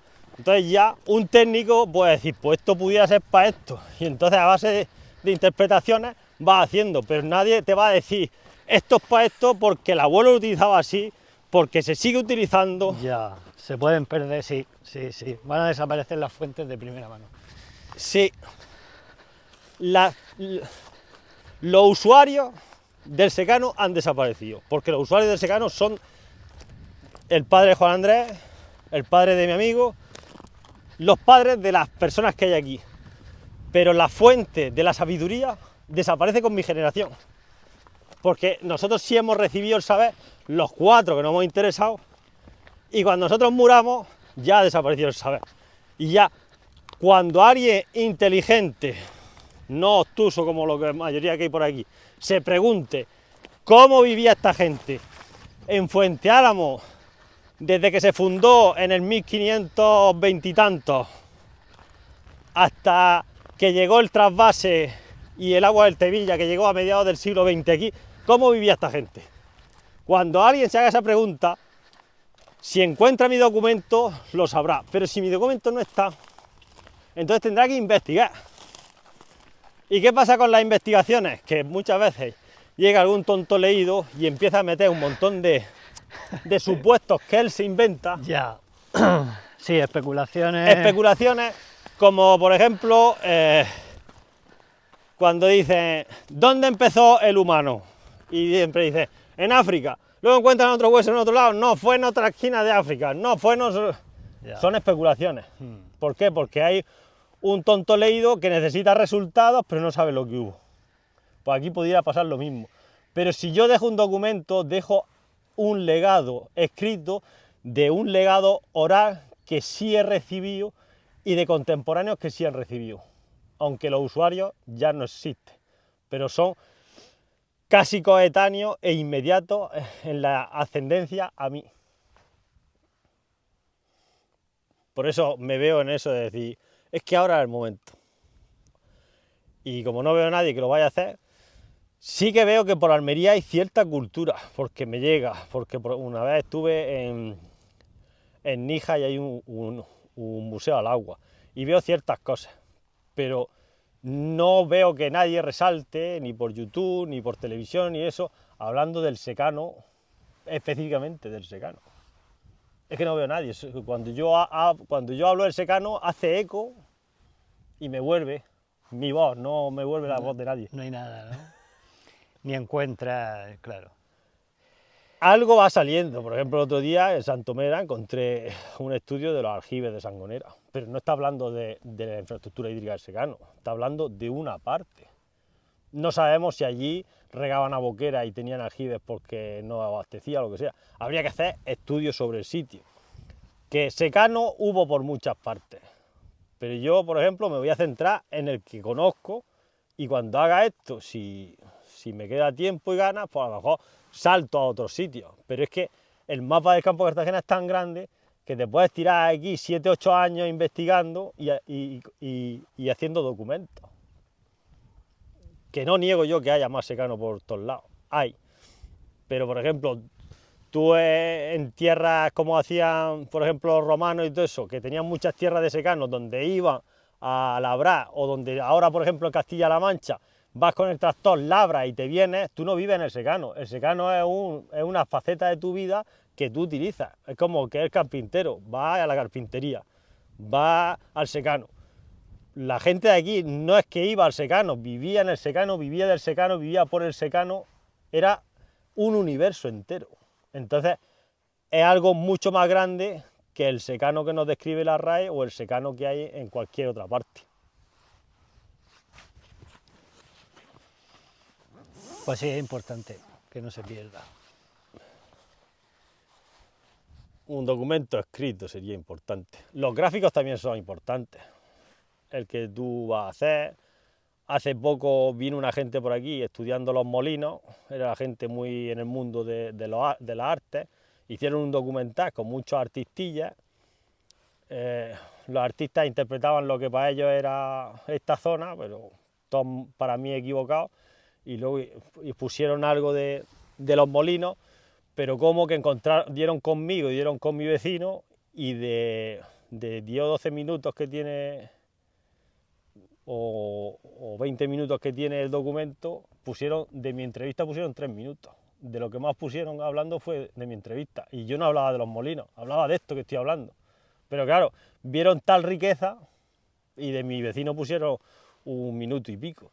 Vieron tal riqueza y dijeron, es que esto no se puede desaprovechar, porque no estamos hablando de molinos, pero estamos hablando del terreno. Entonces, te mueves en un sentido y de alguna manera el universo te va mandando eso. Porque qué casualidad que llegaron aquí a esta zona buscando el molino que hay al lado de mi casa y me encontraron a mí.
Y ahora vamos a ver el primer partido. Esta es la boquera que sale del primer partido. Lo que pasa es que ahí la bloquearon con la retro, para que ya no llegue agua a los bancales. Pero todos esos bancales están de riego.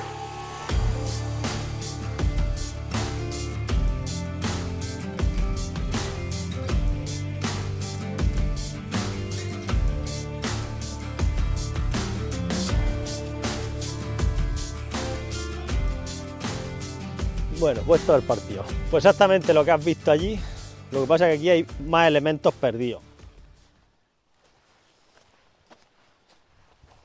Aquí, posiblemente, aquí hubiera una escollera. Pero a lo mejor algunas veces no había escollera, simplemente era una mota de tierra. Luego, todo este es el lecho de la boquera, que posiblemente esa escollera que hay allí siga aquí como lecho de boquera.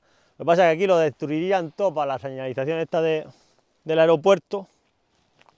Y aquí tenemos el muro partido.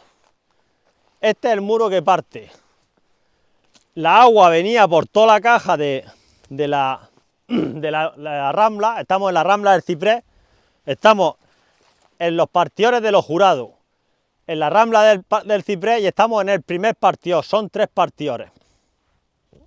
Pues esta es toda la caja de la Rambla del Ciprés. Partía a 1/3.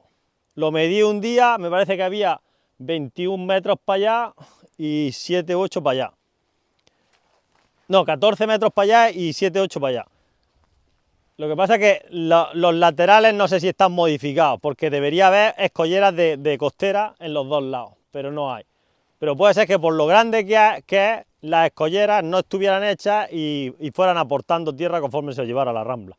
Entonces tenemos una escollera de suelo o un muro escollera, luego una escollera en pendiente para cuando el agua baje la pendiente no rompa la Rambla, y aquí deberemos tener una escollera de suelo entre el muro partido y la escollera de la punta. Entonces tenemos que la caja se divide en boquera y curso de rambla. Este muro partió, el agua que subía, que salía, que se partía por la boquera, aquí tiene un aliviadero. La misma función que hemos visto en los otros partidores. Lo que pasa es que aquí está todo muy anegado y los niveles no son los que debería tener la boquera. Cuando la boquera llevaba mucha agua, por este rebaje del muro partido se aliviaba hacia la rambla otra vez. Recapitulemos, venía el agua, partía a un tercio y del tercio que venía por aquí, si el agua llevaba mucha violencia, porque en la rambla puede traer más violencia o menos violencia, si traía mucha violencia, por este aliviadero volvía a la rambla. O sea, que la boquera siempre llevaba un agua somera, por lo que hemos explicado, que las boqueras necesitan el agua tranquila, que ni erosione ni sedimente, eso es lo importante. Esto es como los acueductos romanos, los calculaban a 400 kilómetros con tal pendiente que ni erosionaba ni sedimentaba. No era tan exacto, pero porque aquí no utilizaban esos ingenieros, pero lo que sí hacían era procurar eso. Y como he dicho, pues lo procuraría siempre a corrección de lluvias pasadas. Si pasaba una lluvia y rompía, pues entonces reestructuraba de otra manera. Entonces tenemos la rambla con sus escolleras, la boquera con sus escolleras, el muro partió, el aliviadero y luego sigue viendo a punta del muro partido. Estamos hablando que hay 3 partidores en los partidores de los jurados. Este es el primero en sentido descendiente y luego tenemos otros 2. Este parte al tercio y los otros 2 creo que parten también al tercio. El segundo me acuerdo que partía al tercio, lo que pasa es que ese está con las escolleras muy difuminadas y a lo mejor partía a más o a menos, y el último que también partía al tercio. Aquí podemos hacer una consideración, que si la rambla del Ciprés llevaba una cantidad de ingentes de tierra, con los partidores se repartía a los grandes bancalones que hay a los lados, de una manera que se hacía como un estuario o un delta del agua, repartiéndola y anegando bancales. Toda el agua que bajaba aquí no terminaba, por ejemplo, en el Mar Menor, porque estas ramblas terminan todas en el Mar Menor. Este agua se aprovechaba aquí. Hablamos que si partimos al tercio en 3 veces, estamos partiendo mucha más de la mitad del agua que baja. Y cuando terminan los partidores, el agua abría en un bancalón. Estamos hablando que la fuerza de la rambla del Ciprés, con los 3 partidores, y luego abría en Cañá, como termina abriendo en Cañá, el agua perdía toda la fuerza y prácticamente se quedaba en la zona. Por supuesto, por la rambla del Ciprés, que trae una vertiente desde Carrascoy, podría bajar mucha agua, pero se aprovecharía casi toda. Entonces, este es el funcionamiento de los partidores de los jurados, que son uno de los más grandes y majestuosos que yo me he encontrado. Espero encontrarme algún otro mejor, pero la zona de los Martínez, Valladolices y Corbera y Baño y Mendigo es una zona que tiene tanta superficie y las ramblas tan definidas que por aquí se llena de mucha agua y hay que repartir en partidores. De hecho, en esta zona había muchos partidores, lo que pasa es que se han perdido la mayoría.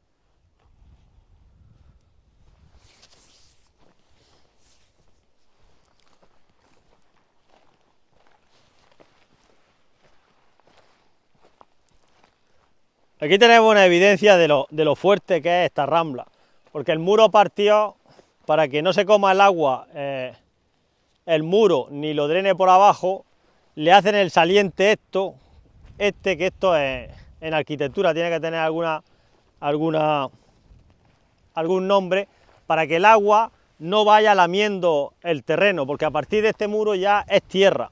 Entonces hacen que la fuerza se vaya hacia el propio cauce y no se vaya metiendo en la tierra. Y esto lo vemos en varios sitios, por lo menos vemos 3 o 4 de estos en los siguientes muros partidores y en la caja de la propia Rambla. Como he dicho, la Rambla del Ciprés une mucha vertiente.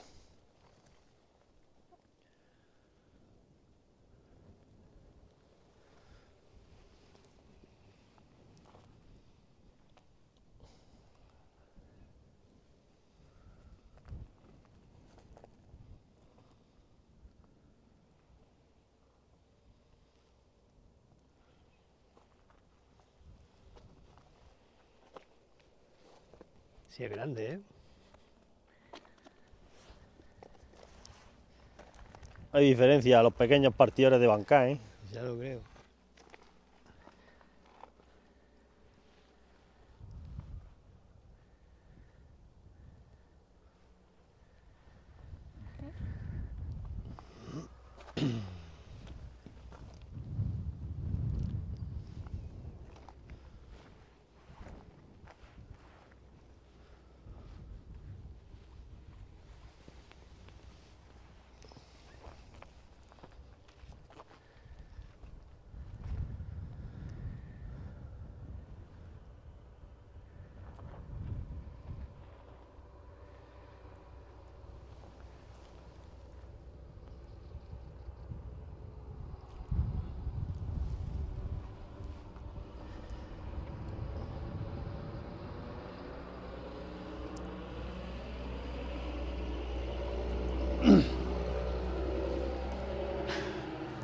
El momento tractor ha molado. ¿Eh? El momento tractor ha molado. También para meterlo luego por ahí. La modernidad, el tractor que rompe los partidores. En el otro lo puedo intercalar con el otro, aunque cuando está el gilipollas del tractor. Y entonces pone a este pasando. No ponga la matrícula, no sé que se dé por aludido con la matrícula.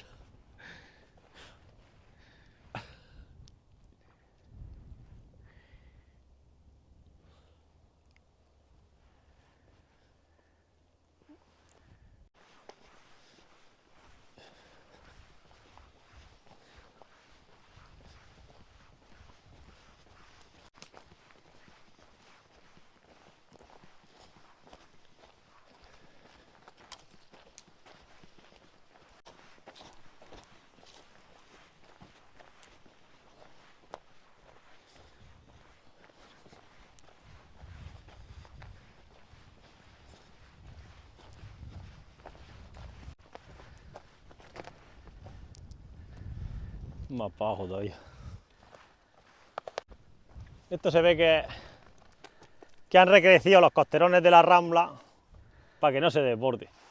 Como ya el partión no funciona, de hecho el partión está bloqueado y por aquí va la boquera, y en algún momento de esto la boquera entraría a bancales de esos, y a este bancal, que está ahí en regadío, entraría. Iría bordeando la Rambla, aquí encima, y regando. Cuando digo yo que el hombre del secano hacía que el agua subiera, lo explicamos de tal manera.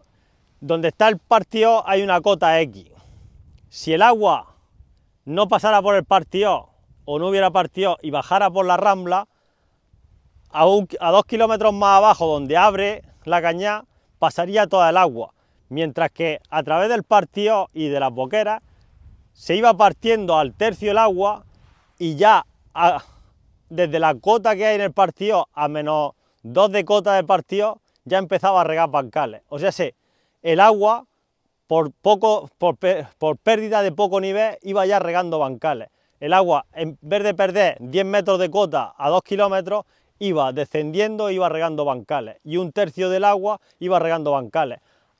El segundo partido hacía lo mismo y el tercer partido hacía lo mismo. O sea, el agua, el hombre del secano, de manera que hacía que no descendiera mucho o que no descendiera, hacía que subiera el agua. En el caso del Partió, el agua sigue estando arriba en las lomas, porque todos esos bancales son lomas secas. Sin el Partió, el agua seguiría por la rambla y seguiría para adelante hasta llegar al Mar Menor. Esa es la manera que el hombre del secano tenía de hacer que el agua subiera.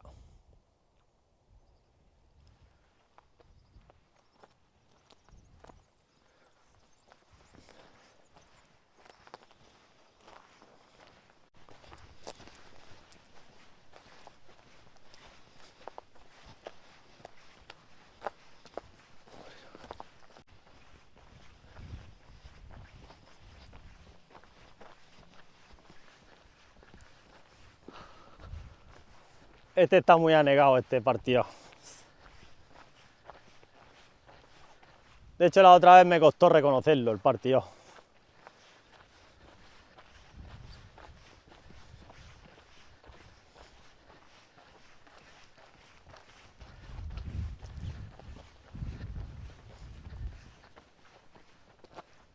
La otra boquera termina repartiendo por ahí y se va para allá, y aquí empieza otra boquera.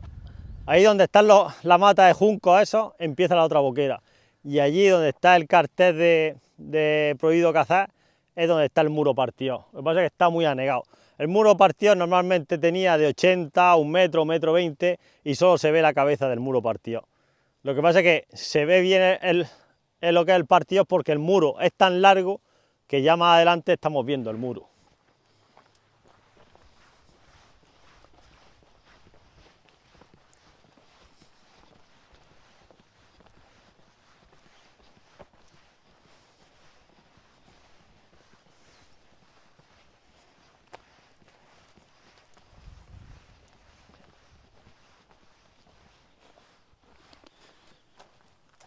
Aquí empieza el muro Partió. El muro Partió, o bien con la masa de cal y canto se le hacía una punta, o bien ponían una piedra de punta. Aquí parece que había una piedra, pero como está anegado, pues no podemos ver gran cosa. Tenemos que toda la caja de la rambla está anegada. De hecho, la rambla, por cosas de que la han trastocado tanto, ahora va por la boquera. Y luego vuelve por otro lado otra vez a la rambla. Aquí está todo muy dislocado. En toda esa anegación de tierra, ahí tiene que haber una escollera y tiene que haber la caja de la rambla. Aquí el muro Partió y hasta allá la boquera. La escollera de la boquera no sabemos dónde estaba. Aquí lo único que nos dice que había un Partió es este. Creo que por repetición de que allí partía el tercio, aquí también partiría el tercio, pero aquí es muy difícil saber. No obstante, como este también partía en sentido descendiente a derecha, posiblemente partiría al tercio, porque si ya hemos partido al tercio a derecha, no vamos a necesitar partir al tercio a derecha otra vez con más cantidad, sino al tercio mismo nos vale, o a lo mejor era menos. Por aquí hay una cosa interesante, que hay una inscripción en el muro. Esto es un muro de cal y canto, que lo hacían con arena, grava y cales. Se le llama hormigón de cal o muro de cal y canto. El muro de cal y canto es porque ponían cantos, como se ve ahí, de piedra, y le echaban cal, la masa de cal.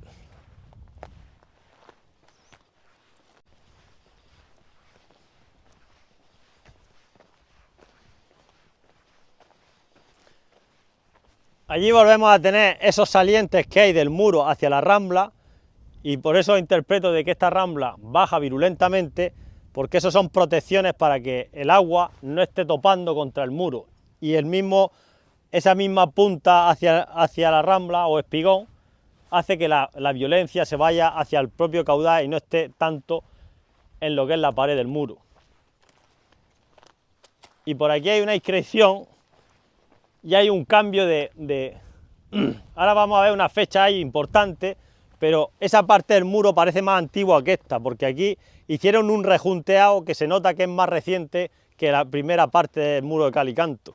Pero aquí tenemos una inscripción que ya nos da una fecha de hace bastantes años, y yo creo que el muro en sí es posterior, y cuando hicieron la inscripción es del rejunteado que le hicieron después.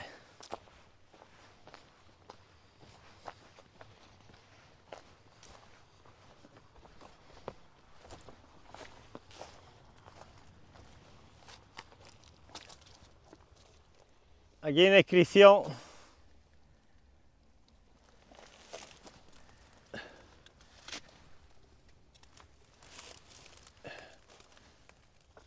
aquí parece que pone año 1944, que los dos cuatro los ponen así como si fueran sillas al revés.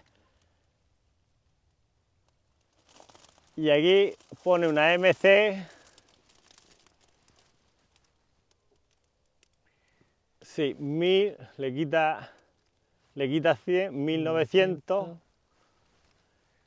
Sí, 44. 44, el número romano y eso. Y aquí pone un PC o I o T, que no sé lo que quiere decir, a lo mejor era la constructora o la promotora o si esto fue público, De algún proyecto, a lo mejor. el proyecto o el departamento del proyecto. B, C, me parece que es una I. Pero como digo, que aquí hay dos diferencias, aquí se ve muy bien. Esta argamasa, yo interpreto que es más antigua y aquí hubo un rejunteado, porque si nos damos cuenta estas piedras no están rejunteadas. Y el motivo de la rejunteación esta tiene como, no sé qué nombre tendrá técnicamente, que le hacían las rayas estas entre la junta. Pero esto lo tiene desde aquí, desde el cartel este, hasta casi 10 metros antes de la punta del muro de cal y canto. Pero aquí vemos dos diferenciaciones de masa. Si este cartel está en esta masa, es porque esta masa tenía este tiempo, pero yo interpreto que esta tiene más antiguo. Entonces, 1944, estamos hablando de 75, casi 80 años ya. casi 80 años. Y este, yo interpreto que es más antiguo. Ponle que si juntearon esto es porque necesitaba y ya tuvo muchos años de abrasión y necesitaba rejuntear. Ponle que este muro, cuando necesitó rejuntear y rejuntearon con este, tuviera algunos 30 o 40 años antes. Pues si este ya tiene 80, el rejunteo, pues ponle que este tenga 100 y pico años, 130, 140, o vete tú a saber. Estamos hablando que este partido es bastante antiguo, mínimo 80 años tiene por la inscripción.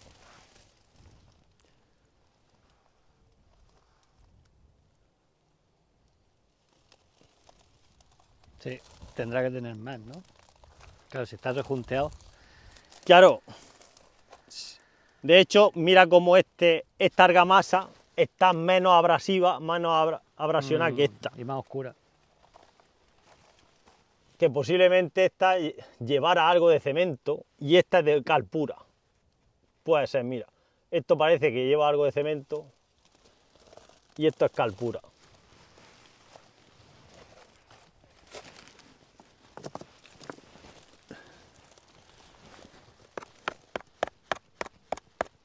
Eso es cal y eso es cemento, sí, ahí lo tienes. Este rejuntado es de cemento y este es de cal. Y este muro es de cal, es un muro de cal y canto.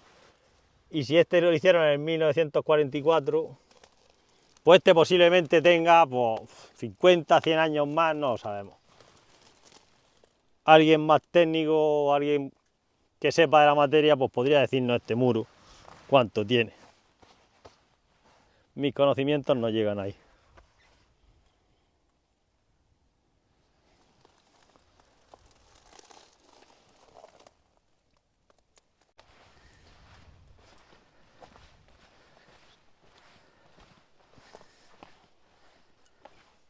Pues este muro partido sigue mucho, es muy largo. Se ve que la boquera iba paralela. Aquí tenemos como 700, 800, 900 metros de muro y se ve que la boquera iba paralela a la rambla. Y ahí tenemos el aliviadero. Cuando el muro baja, tenemos el aliviadero, y el aliviadero es muy largo. Aquí se ve que, por lo que fuera, la rambla todavía llevaba más virulencia. Posiblemente, si el partido allí partió a la derecha, según en descendiente, por esta parte a la rambla le venía algún caudal más, porque aquí necesitaron mucha más infraestructura para guiar el partido y la boquera. Y el aliviadero lo tenemos muy largo. Eso quiere decir que la boquera necesitaba aliviar mucha agua. Igual que allí había 10 o 12 metros de aliviadero, aquí tenemos como 60 o por ahí, 50 o 60 metros de aliviadero.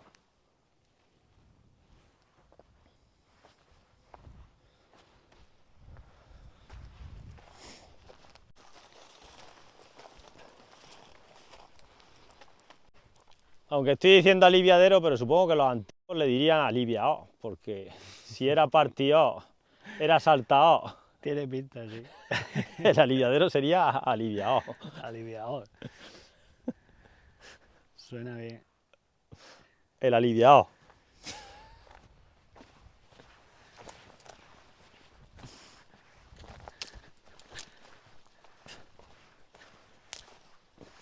Y esto confirma también la virulencia de la pérdida de agua con el aliviadero, porque aquí han puesto esta escollera para que el agua rompa aquí y no desfonde el cimiento del muro. Si el aliviadero fuera como el primero, que era somero y caía poca agua, el muro estaría recto hacia abajo, como mucho profundizar el cimiento un poco, pero no hubieran puesto este pedazo de escollera aquí para que el agua rompa y luego rompa otra vez abajo. Que posiblemente esto tiene el mismo junteado de cemento que aquello, posiblemente esto lo haría en previsión de muchas avenidas que rompió y entonces incrementarían esto. Aquí parece ser que hubo una acometida inicial y después una reforma, y la reforma pues hicieron el rejunteado aquel, esta escollera y algunas otras cosas más harían. Vemos la importancia que a lo mejor durante un periodo de 100 y pico años necesitaron mantener esta infraestructura porque la utilizaban.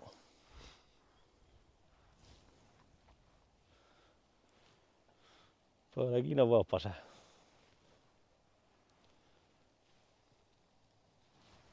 O bajamos y subimos, o subimos y bajamos.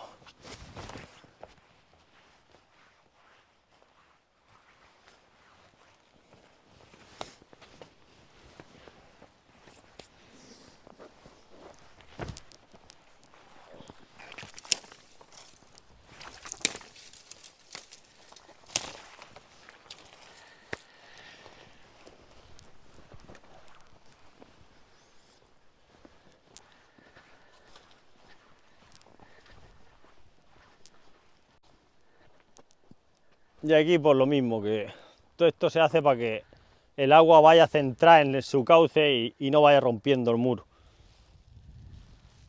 Y esto parece también de cemento, que sería después. Hay una gran diferencia entre el muro de cal y canto y los que le metieron ya cemento posterior.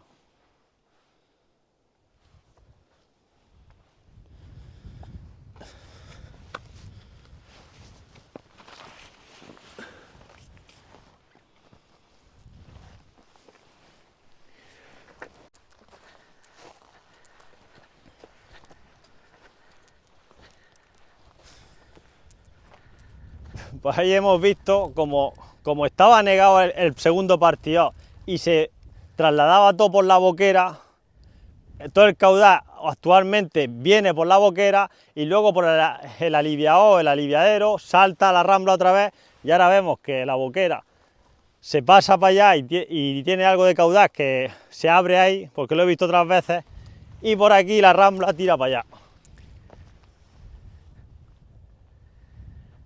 Inicialmente no sé cómo estaría, porque no sé si es que con el tiempo la boquera se ha convertido en rambla o que aquí de alguna manera se partía en dos ramblas.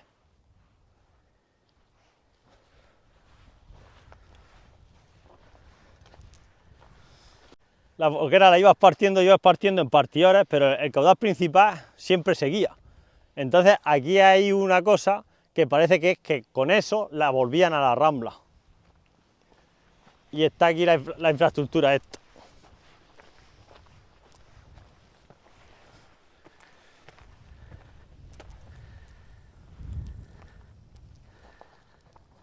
Con esto volvía a la rambla. En algún momento, lo que pasa es que aquí la infraestructura, ahí no sé quién ha delimitado la rambla, por ahí han hecho un camino, por aquí no sé qué, los costerones los han recrecido, entonces ya no se ve mucho. Pero esas piedras son de cal y canto, ¿y qué sentido tiene que haya aquí un embudo hacia la rambla? Pues tiene el sentido de que tú en el primer partido habías partido el tercio y el tercio bajaba repartiendo en todos los bancales, pero claro, si la rambla se tiraba lloviendo 10 o 12 días, los bancales llegaban a un momento que no cogían más agua y lo soltaban por el mismo partido de boquera a bancar, y tenía que ir por la boquera a algún sobrante. Este es el sobrante que volvía a la rambla. En tormenta X, que duraba un día o duraba 10 minutos y caían 100 litros, pues se repartía y no volvía ninguna a la rambla. Pero cuando seguía, los sobrantes volvían otra vez a la rambla. Y esto es la infraestructura para volver. Porque claro, si no dejaban protegida con escolleras la salida última de la boquera, se iría comiendo la boquera hasta que haría una especie de estuario y lo desmantelaría todo por aquí.